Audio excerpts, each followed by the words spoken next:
السلام علیکم ورحمۃ اللہ وبرکاتہ۔ سامعین، ملک کے موجودہ حالات کا آپ کو اچھی طرح علم ہے کہ کرونا وائرس کے ذریعے سے جس طرح ملک پریشان حال ہے اور ملک کا ہر شہری پریشان حال ہے، اس کا آپ کو اچھی طرح علم ہے۔ بالخصوص مسلم طبقے کو یک گنا زیادہ حالات کا سامنا کرنا پڑ رہا ہے، اور نظام الدین دعوت و تبلیغ کے معاملے کو لے کر جس طریقے سے گھنونا کھیل کھیلا گیا،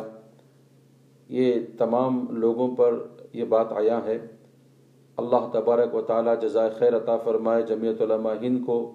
حضرت مولانا ارشد مدنی صاحب دامت برکاتہم کو آپ نے موقع کی نزاکت کو بھانپتے ہوئے، سمجھتے ہوئے جمعیت علماء ہند کے پلیٹ فارم سے ایسی نمایاں اور عظیم خدمات انجام دی کہ دشمنوں کی سازش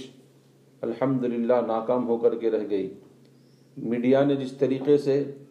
دعوت و تبلیغ کے کام پر اثر انداز ہونے کے لیے، اس کے اثر کو ختم کرنے کے لیے جس قسم کا گھنونا کھیل کھیلا تھا، حضرت والا کی نگاہوں نے اس کو سمجھا، پرکھا، اور سنگھی میڈیا پر لگام لگاتے ہوئے عدالت عظمیٰ یعنی سپریم کورٹ میں ان کے اس گھنونے کھیل کو ختم کرنے کے لیے اور ان کو سزا دلانے کے لیے چیلنج کیا، اور الحمدللہ کام چل رہا ہے۔ علاوہ ازیں حضرت مولانا سید ارشد مدنی صاحب دامت برکاتہم کی خدمات کا سلسلہ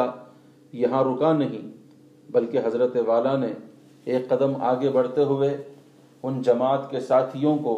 جو ان حالات کے اندر بالکل پریشان، بے یار و مددگار ہو چکے تھے، ان کا کوئی پرسان حال نہیں تھا، آپ نے اپنے جمعیت کے افراد کو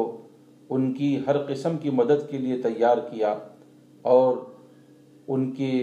کوارنٹین یعنی قیام گاہ پہنچ کر ان کی ہر قسم کی سہولیات کا خیال رکھا، ان کے سحری کا انتظام کرنا، ان کے افطار کا انتظام کرنا، حتی الامکان جہاں تک ہو سکا حضرت والا نے اپنے کارندوں کے ذریعے سے ان کی بھرپور خدمت کی، یہاں تک کہ وہ لوگ اپنے اپنے مقام پر بعافیت اور بخیریت پہنچ چکے ہیں الحمدللہ۔ یہ رہا ملکی دعوت و تبلیغ کے ساتھیوں کے لیے خدمات کی ایک جھلک، لیکن سب سے بڑا چیلنج تھا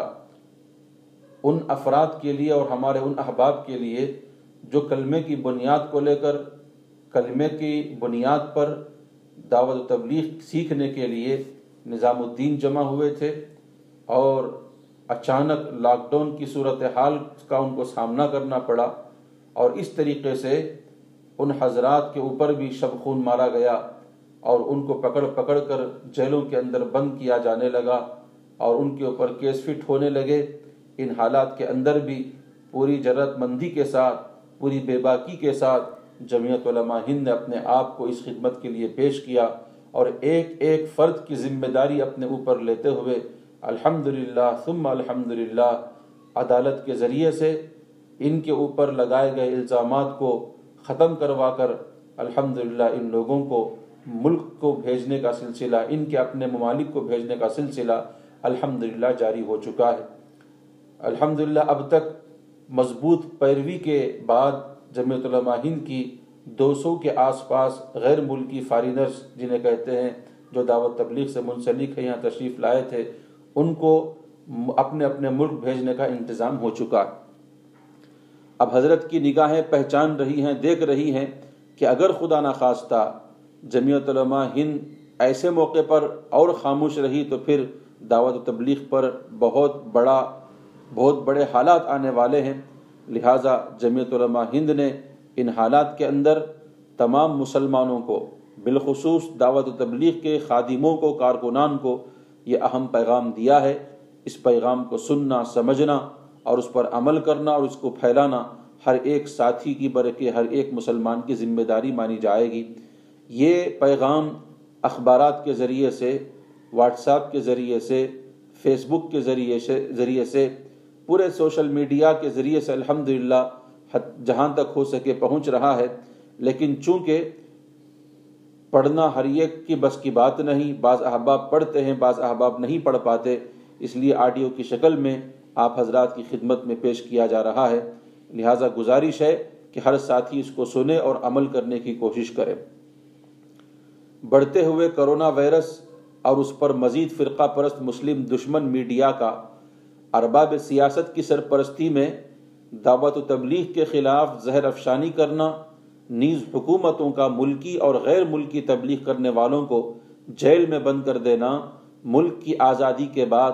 خاص طور پر خالص مذہبی اور 100% غیر سیاسی جماعت تبلیغ کے خلاف پہلا حملہ تھا۔ جماعت تبلیغ ایک عوامی، خالص مذہبی اور عالمی تحریک ہے، اس لیے جمعیت علماء ہند موجودہ حالات میں جماعت تبلیغ کے ہر ممبر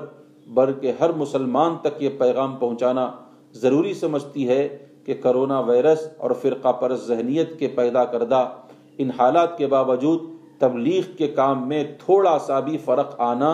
یا تبلیغی سرگرمی میں کمزوری کا پیدا ہونا خدا نہ خواستہ ہمارے اکابر رحمہم اللہ کی قائم کردہ اس عالمی تحریک کے لیے نقصان دینے والا ہو سکتا ہے۔ اگر کرونا کا یہ قہر اپنی تمام تباہ کاریوں کے باوجود ارباب سیاست کو اپنی سیاسی مفادات کے حصول اور الیکشن کے پروپیگنڈے سے نہیں روک سکتا تو آخرت کی سرخروئی حاصل کرنے کے لیے خالص مذہبی عمل تبلیغ سے روکنے کے لیے مسلمان کی زندگی پر کیسے اثر انداز ہو سکتا ہے؟ لیکن یہ ضروری ہے کہ ہیلتھ منسٹری کی طرف سے دی گئی گائیڈ لائن کا ہر قدم پر لحاظ رکھا جائے۔ اس لیے جمعیت علماء ہند ضروری سمجھتی ہے کہ مشورہ، گشت، عوامی ملاقات اور بنیادی طور پر 6 نمرات کی حد میں رہتے ہوئے لوگوں کو حسب معمول ایک اللہ کی عبادت کرنے اور چوری، شراب نوشی، جوا، سٹا،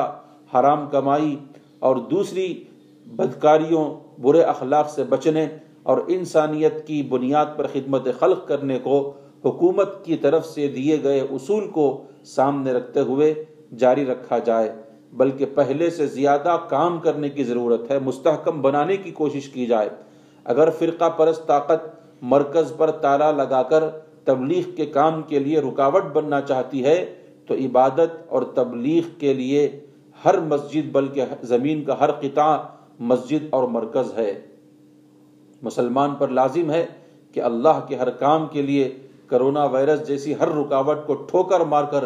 ایک طرف کر دے اور اپنے وجود کو مستحکم بنائے، لیکن وزارت صحت کی طرف سے دیے گئے اصول اور ضوابط اور گائیڈ لائن کی پابندی کا بہرحال خیال رکھا جائے۔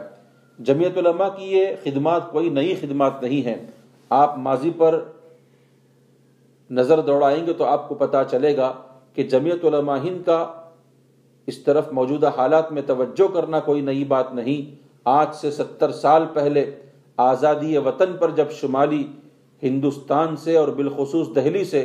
مسلمان اجڑ گیا تھا اور سرزمین وطن اس پر تنگ ہو گئی تھی تو جمعیت علماء ہند نے نظریاتی اختلاف کے باوجود جگہ جگہ ایک خاص نظریے کے مسلمانوں کو سہارا دینے کے لیے، جن کا نظریہ عرس وغیرہ کا ہوتا ہے، لہذا جمعیت علماء ہند نے عرس کرائے، جس میں مولانا حفظ الرحمان سوہاری صاحب رحمۃ اللہ علیہ جنرل سیکریٹری جمعیت علماء ہند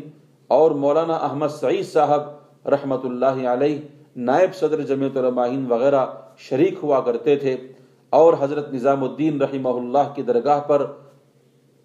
عرس جمعیت علماء ہند کے اکابر نے آزادی کے بعد دوبارہ شروع کرایا تھا۔ مولانا حفظ الرحمان صاحب قوالوں کو بدست خود نذرانہ بھی دیا کرتے تھے، یہاں تک کہ اللہ کے کرم سے مسلمانوں کے پیر خاص طور پر شمالی ہند میں جم گئے اور ان کا وجود مسلم ہو گیا، تو پھر آج تبلیغی جماعت جو ہماری اپنی اور ہمارے اکابر کی جماعت ہے، اس کو کیسے فرقہ پرست مسلم دشمن طاقت کے رحم و کرم پر چھوڑا جا سکتا ہے؟ اس لیے تبلیغی جماعت کے موجودہ اکابر اور افراد کے لیے قوت کے ساتھ اپنے کام کو حکومت کی طرف سے دی گئی گائیڈ لائن کو پکڑتے ہوئے جماعتی نظام زندہ رکھنا ضروری ہے۔ اللہ کی مدد آپ کے ساتھ ہے اور جمعیت علماء ہند کے خدام آپ کی تائید کو اپنا مذہبی فریضہ سمجھتے ہیں۔ اللہ نصرت فرمائے، رکاوٹوں کو دور فرمائے، آمین۔ مولانا سید ارشد مدنی صدر جمعیت علماء ہند کا یہ پیغام ہے، لہٰذا تمام سے گزارش ہے کہ زیادہ سے زیادہ اس پیغام کو پہنچائیں اور موجودہ حالات کے اندر ایک اہم فریضہ جو دعوت و تبلیغ کا ہے رکنے نہ پائے، جس کی وجہ سے بدکاریاں ختم ہوتی ہیں، برائیاں ختم ہوتی ہیں، اور اچھائیاں منظر عام پر آتی ہیں، یہ فریضہ رکنے نہ پائے۔ لہذا تمام سے گزارش ہے کہ اس پیغام کو زیادہ سے زیادہ لوگوں تک پہنچائیں۔ السلام علیکم ورحمۃ اللہ وبرکاتہ۔